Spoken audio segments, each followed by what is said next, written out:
So, welcome everybody. So, yeah, I'm Vanessa Coulter. So, I'm a life coach and a parenting coach. And firstly, I want to say congratulations because all of you guys, a lot of people saw this online. They didn't click the box. A lot of people saw it and they clicked and they booked a ticket. But you guys made it. So, you guys are here. And you know what's great about that is that you made yourself a priority. That can be really hard these days. So congratulations on making it today. I won't go into a lot of detail about me because today is about you guys and you getting something from today. You're going to hear some very different perspectives today. It might not all sink in, but don't worry about it. Just let yourself take away what you take away from it. Be open to hearing something different. So, happiness from stress to passion. I'm going to just start with a little bit about what happiness is. I put it out on Facebook. I actually said, what's happiness? And my favorite reply was, happiness is an empty laundry basket. And I didn't want to say to that lady, didn't want to disappoint her, but her laundry hamper, I'm a parent of 4 children. That laundry hamper will not be empty until her kids are at least 18 or until they've left home. So what that lady did, and what we all quite often do, is we make happiness contingent upon an external event. But really, happiness is an internal thing. It's a feeling. So there's a slight danger of making it reliant on an external event. So I'm going to start with a little exercise, and I'm going to ask you in a minute all to put your arms up, both arms up. And then I'm going to tell you what I need you to do, and some of you will put your arms down and some will keep them up. So if you're ready, everybody put both arms up. Now what I want you to do is, if you're somewhat happy, I would like you to keep your right arm up. That's the one on that side. If you're somewhat not so happy, keep your left arm up, the one on that side. If you're a little bit happy, a little bit not so happy, you can keep them both up. Are you ready? All right. This is really cool. And I will come back to this in a minute. You can put your arms down. You see, we're all human and we are all the same. We're unique. I'm never going to take that away from you, but we're all the same because we're all human. Where we differ is we have different strategies. And this is where the problem can lie. And one of our strategies, like the lady with the laundry hamper, is I'll be happy when, I'll be happy if. So we're reliant on an external event. Happiness is an inside job. It is a feeling. It's not about what happens externally. We all know this because you know that events can happen and someone can find it traumatic and someone else doesn't. There's 2 reasons that people go to therapy or go to a friend or go to a psychologist or go to a life coach. There's 2 reasons. One is we have a problem we don't want, or we want something we don't have. So I shall repeat that. We have a problem we don't want, or we want something we don't have. And therapy is all the same. Therapy is all about solving your problems. I went to one of my children. She was quite young. I think she was about 7. And she had all these spots on her. And I Googled it. Oh my God, there's so many spots on Google, you wouldn't believe it. But none of them matched. My medicine cabinet was rubbish. So I went to the doctor and I said, see all these spots. Could you give me some cream to get rid of the spots? And the doctor was really obliging, gave me a prescription. Off I went, got the cream, put it on, and the spots went. So there we go. We had a problem and we solved it. Fabulous. Except it wasn't. Because then another spot came up on her other arm and then one on her foot. What I hadn't done is I hadn't gone to the doctor and said, could you please help me with what's causing the spots? I just said, please help me get rid of the spot. And this is what we do in therapy. We go and we say, please help me with this problem, not please help me with what's causing the problem. So one thing I want you to take away from today is ask the right question. So often, and we'll come back to it later, we don't ask the right question, so we don't get the answer we want. This is really important. Some of you put both arms up, and I said, are you somewhat happy, somewhat unhappy? This is really interesting. They did MRI scans. When you're kind of happy, it lights up in the brain. It lights up on the left side of your brain. When you're not so happy, it lights up on the right side of your brain. That's why you guys with both arms up, that's life. Somewhat happy, somewhat unhappy. Both sides lighting up. But you know what we tend to do in life? Someone says, hey, how are you? And you're like, a little bit good, a little bit not so good. Let's average them out and come up with one answer. That's where we get tripped up. You can be both. You can be a bit happy and a little bit not so happy. So happiness is not the absence of unhappiness. Okay? Both sides of your brain have lit up. You can take away all the unhappiness. You can solve all your problems. Is that going to make the other side light up? No. So happiness is not the absence of unhappiness. So our focus on getting rid of our problems is not going to create happiness. And in fact, we don't want to be rid of our problems. Shall I tell you why? Because you're all the same, you're all human, and humans love problems. If you didn't have a problem, you'd find one. That's our human brain. You will find problems. So stop trying to get rid of them because you're using up a lot of time and energy on that. All right. I want to tell you about my happiness baskets. This is how I work happiness. So as I said, we can be happy and we can be not so happy. And I have two baskets. I have my happiness basket. This one's really big. I live in my happiness basket. I put all my happiness things in here. Over here, I have my not so happy basket. That's my problems. I keep it small. I keep it away. So I'm not ignoring my problems. I get it. We all have problems and we do have to solve some of them. But I don't live in that basket. I live in my great big happiness basket. Now, I'm quite protective of this. And what happens is people can come along and they'll talk about the not so good things that are going on in the world or in Wellington or wherever we are. And that's fine. I will engage in it. I mean, I'm a life coach too. People come with their problems. I'll engage in it, but I don't want it to pollute my basket. So when I've finished, I kind of mentally pick it up and I pop it over there. So it's still there, but I can go back to it at any time. So I'm living in my happiness basket. I'm not living in my not so happy basket. Just coming back to asking the right question. Remember, I went to the doctor and I asked the question, please, can I have a cream to get rid of the spots? I didn't say, please, can you help me get rid of the problem causing the spots? And this is what we do in therapy. So remember, don't ask the question, how can I get rid of my problem? Okay? Ask the right question that you want an answer to. It's the same as putting it into a Google search. All right, that's enough on happiness because some of you are not at the happiness bit. You're stuck. You haven't got there yet. Okay? Why are you stuck? What is this stuck? So let's talk about, so everyone's been stuck in life. Okay? There's not one person here who hasn't at some point in their life thought, I'm a little bit stuck. You know, it's when you go, oh, I don't know where to go from here, or I'm stuck in a dead end job, I'm stuck in a relationship, or I'm lost, I just don't know what to do next, or yeah, I'm all right, but I'm just treading water, I'm not really going anywhere. So one thing I do for this, which is a little bit different, is ask what your stuck is like. Now, this is in terms of what's called a metaphor. So when I ask you what your stuck is like, we create a picture from the feeling, okay? Because your feelings are true and valid. If anybody ever says to you, you shouldn't feel like that, please don't listen. Your feeling is true. It's like a fact. Right here, right now, whatever you feel, it is true. So please be okay with your feeling. And so what we do is we say, what is your stuck like? And I'm going to help you a bit here. We create a picture. So, you know, you're probably more familiar with someone who's depressed and they go, I'm in a pit of despair. That is a picture. They feel they're in a pit of despair. Now, I've done this many times and I've had some absolutely brilliant pictures.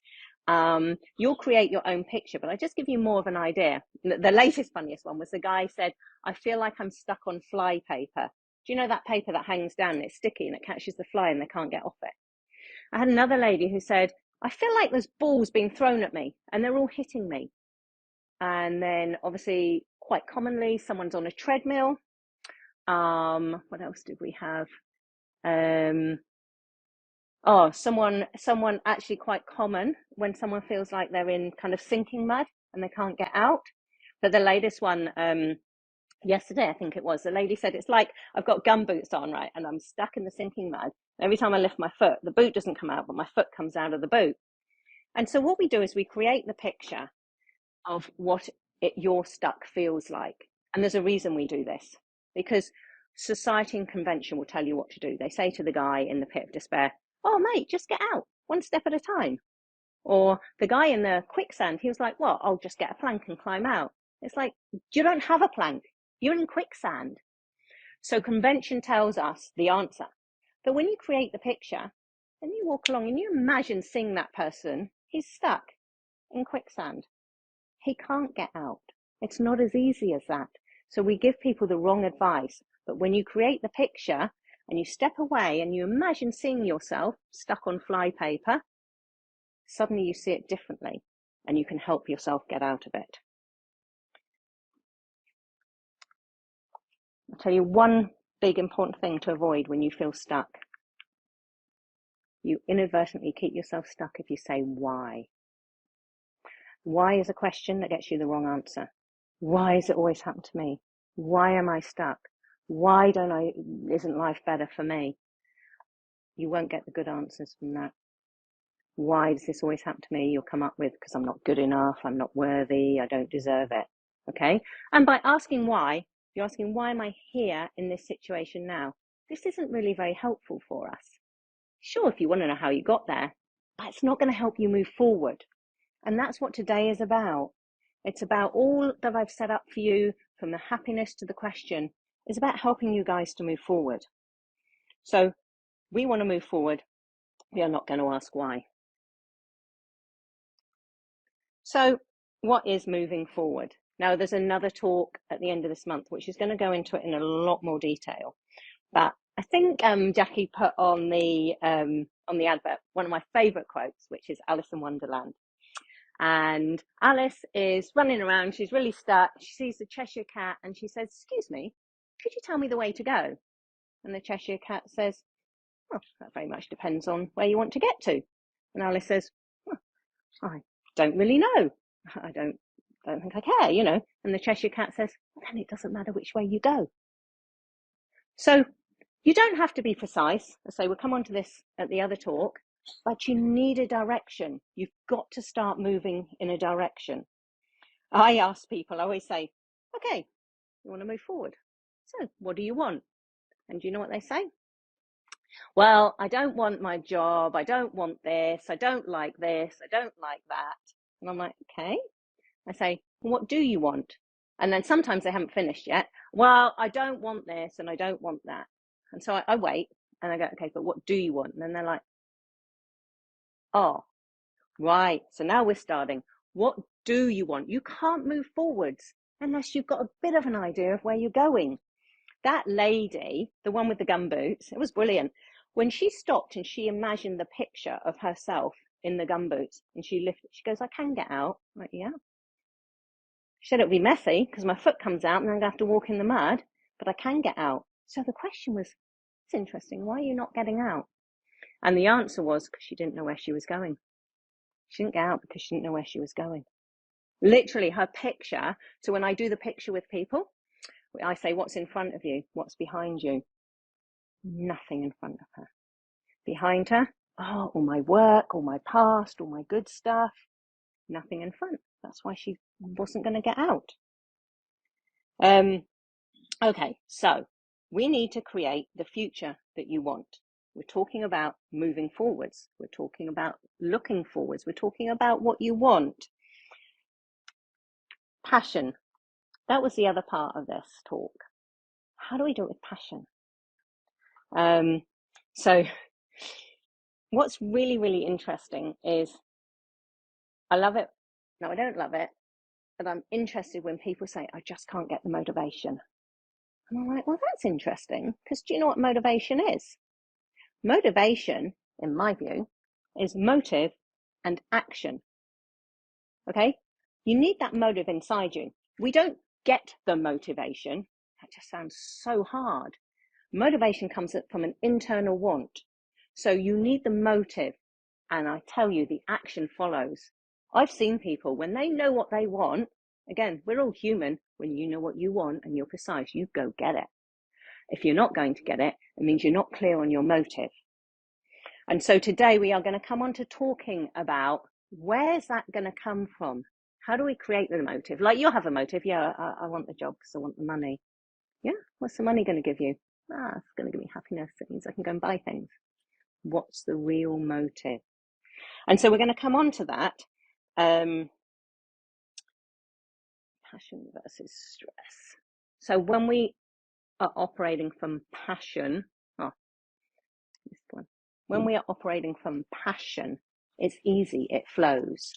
Stress, it's an interpretation, stress. Okay, so if you've got the motive, there's no stress. If you're trying to motivate yourself, actually that can be stressful because you're missing the motive. So that's why we want the passion. Okay, we are going to now talk about values and needs, because I want you to have that internal motivation, okay? And it comes from knowing what we really want. Now, again, like I said at the beginning, if we zoom out far enough, we're all the same. We actually all have the same core needs. We don't have the same core values. So now we're going to do an exercise where I'm going to let you guys see what your values and needs are, your top 5 core values. I'm going to just take you through how to rank your top 5 core values. You'll do it again at home later. Add your own values. That's fine. As I say, it's just a little sample to just so you don't get stuck on thinking. Now, the trick with this is to do it quickly, because what happens is we want to do it slowly. We want to process it through our head and think about it. That's when things go wrong. You need it from the heart. I want you to pick 5. Just pick 5, because I want to just take you through how to rank them. So literally just circle or pick 5. Here's my 5. All right, everybody ready? Everybody got 5 values. Now here's how we're going to rank them. So we take your top one, mine's honesty, and we say, what's more important to me, honesty or adventure? What's more important, honesty or adventure? If honesty is more important, I put a 1 by honesty. Then honesty or humor, which is more important? So look at your first one and your third one. Whichever one's more important, put a little 1. Then, honesty or security, which is more important? Your first or your fourth one? I put a little 1 by that. Honesty or empathy, which is more important? So now you've compared honesty with each of the 4 below. Now what you do is you go to your second one, adventure. And you compare adventure, the second one, with the third one. Which is more important, adventure or humor? I'm going to say humor. Then the second one, adventure, with security. Put a 1 by security. And then we compare adventure with the bottom one, empathy. And we say which is more important. And we put a 1 by the more important one.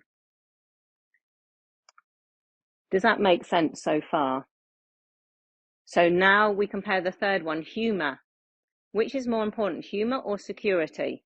I'm going to say humor. And then which is more important, humor or empathy? I'm going to say humor. So now we're on the fourth one, security. What's more important, security or empathy? So I'm going to put security. And now we've compared them all and we see which has got the most numbers by it. So honesty has 1, 0 for adventure, 4 for humor, 3 for security, and 2 for empathy. So my top core value in this instance would be humor. My second one would be security. My third one is empathy. My fourth one is honesty. And my fifth one is adventure. All right. So that's how to work out your top core values. Now, when I actually do it with people, I do it with more than 5, maybe about 12. So it does take a bit longer. But as I say, do it more than once, like, you know, every month, every few months, until you get a little bit of consistency as to which your core values are.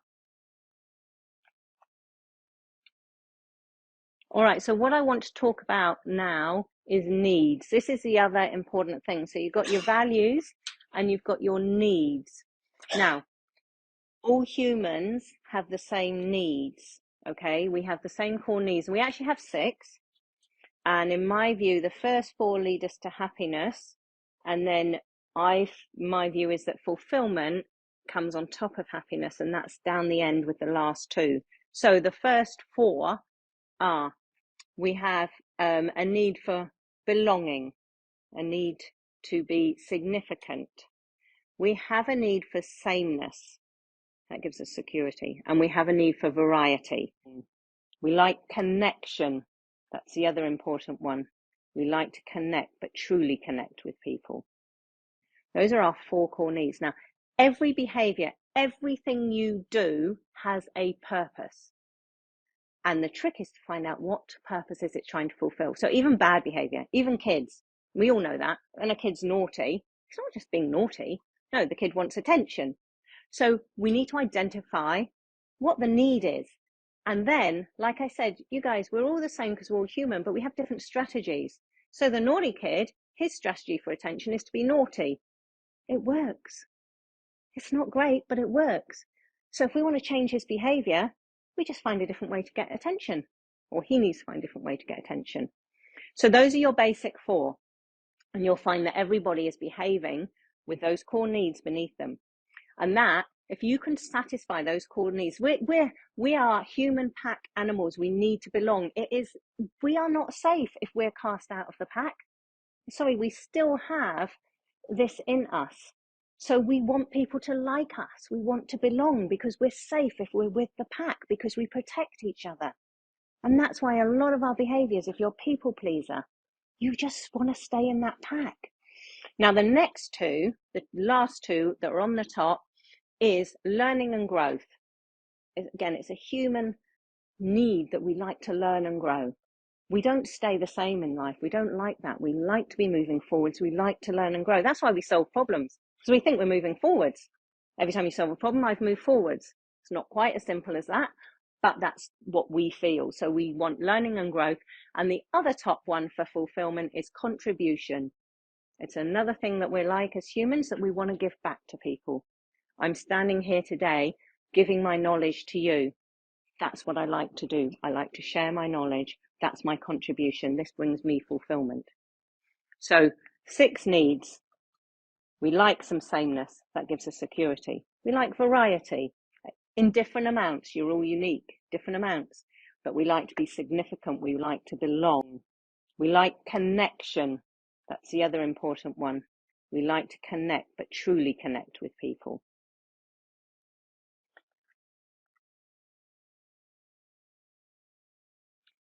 The other thing I'm just going to touch on, because the other talk that I'm going to do is about, once we've got these basics of our values and needs, it's right, how do we go about taking the action and finding the things we want to do in life? You want to find a job that is fulfilling for you. It's got to satisfy your needs, and it's got to fit with your core values. And then you've got to take action. I've touched a little bit on taking action. And the other bit I'm going to touch on at the next talk is about rewards. We're not very good at rewarding ourselves. We're very good at beating ourselves up. It's a shame, really, because we would encourage ourselves more if we reward ourselves. Internal rewards, not just the external ones of getting paid or friends liking us, but internal rewards. So that'll be for next time.